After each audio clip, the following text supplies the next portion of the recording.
Good morning, students. Today we will read chapter 2, All of Us Grow. So, before reading the chapter, let's recollect. As we have already learned about the mother child relationship and the importance of sensitivity towards people around us, in this chapter, we will get a basic idea of how we grow and how our sense organs determine our likes and dislikes. So, let's start our chapter. All of us grow. Have you ever observed a baby? A baby cannot speak, eat, sit, or stand. It depends on its mother for all its needs. A mother has the natural ability to understand the needs of her baby. A baby communicates by crying or through facial expressions. Babies usually cry when they are uneasy, wet, or hungry. A baby grows to become a child. How do we grow? The growth in our body is natural. Eating food helps in growth and development. Next point, how does it happen? Our body is made up of millions of cells. These cells keep growing bigger till they divide into two. With time, these cells divide to become 4 cells and this process continues. At one stage, our body starts destroying more cells than it makes. That is the stage when our body stops growing. It happens when the age of 16 to 22. After that, we do not grow any taller. Next point, how can we measure our height? Height is measured in inches, centimeters and feet.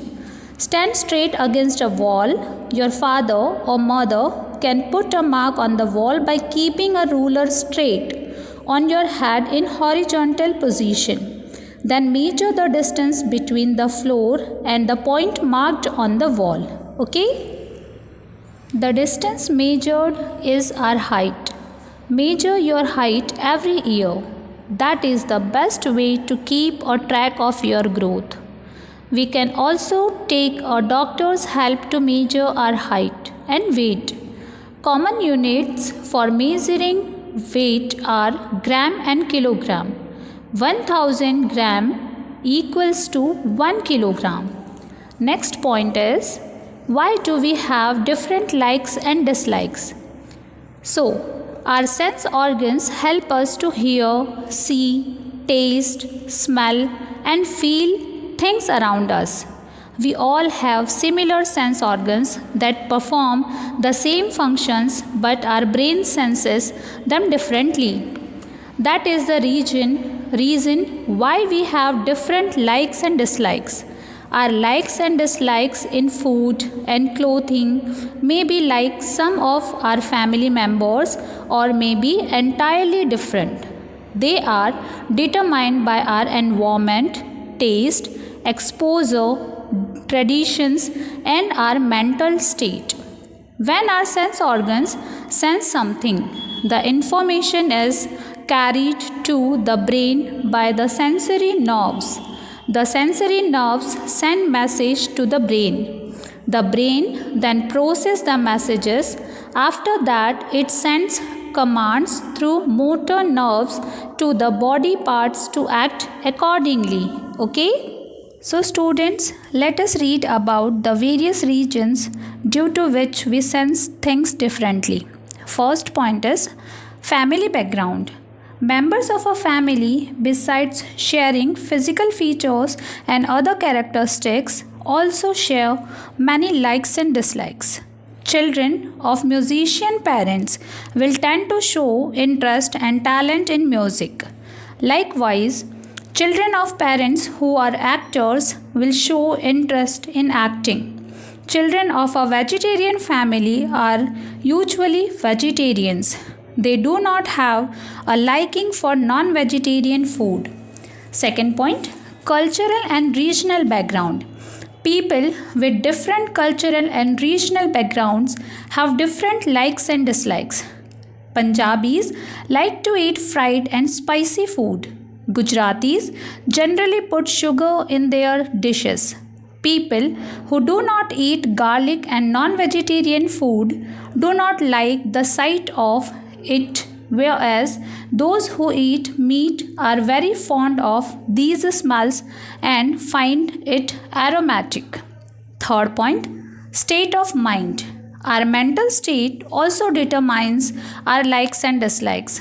During vacations, we enjoy music, playing games, and watching television. But during examination days, we try and stay away from loud music and restrict our playtime and also stop watching television. Fourth one, occupation. The nature of our job also determines our likes and dislikes. Sweepers who collect the garbage and clean the sewers are used to the dirty smell, but a passerby covers his or her nose because such smell is offending. We should not criticize the likes and dislikes and occupation of others. Okay? The next point is, why are some people special? All the body parts of a healthy person function normally.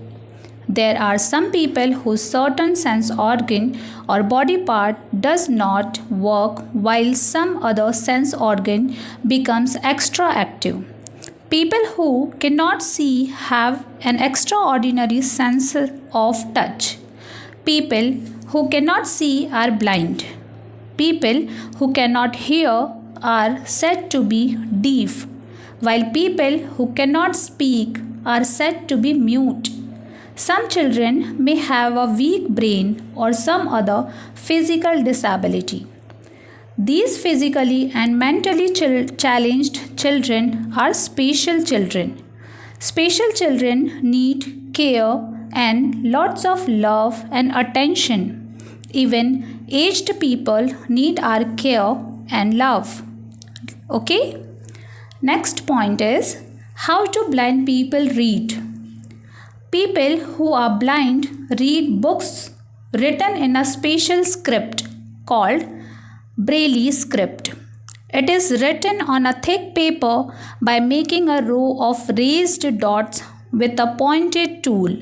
It is read by filling the raised dots by rolling fingers on them. All the letters of Braille are made up of 1 to 6 dots. This alphabet was invented by a blind teacher, Louis Braille. Braille can be written using a special computer as well.